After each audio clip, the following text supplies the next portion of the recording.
এই বিড়ালকে কখনো আপনারা কষ্ট দিবেন না, বিড়ালকে আদর করবেন, বিড়ালকে ভালো মতো পুষবেন। বিড়াল যদি কোনো জাতির জন্য দোয়া করে, কোন গৃহস্থর জন্য দোয়া করে, ওই সংসারের মধ্যে উন্নতি শুরু হয়ে যায়। ওই সংসারের মধ্যে আর এক নাম্বার হলো, যে ঘরে বিড়াল থাকে সেই ঘরে জিন আসতে পারে না, জিন বাস করতে পারে না।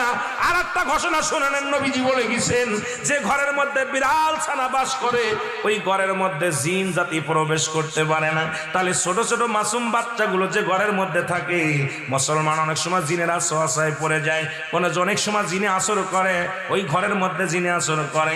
যে ঘরের মধ্যে বিড়ালকে আদর করে বিড়াল থাকে, ওই ঘরের মধ্যে বিলাই বিড়াল বিড়াল বিলাই বিলাই, এইটা যার ঘরের মধ্যে আছে এই ঘরের মধ্যে দুষ্ট জিনেরা আসতে পারে না। জোরে জোরে চিল্লায়া বলা যাবে না মারহাবা। একবার নবী সুলাইমান আলাইহিস সালাম শুনতে পাইলেন পাশের বাড়িতে একটা কুকুরকে কষ্ট দিয়ে বিষ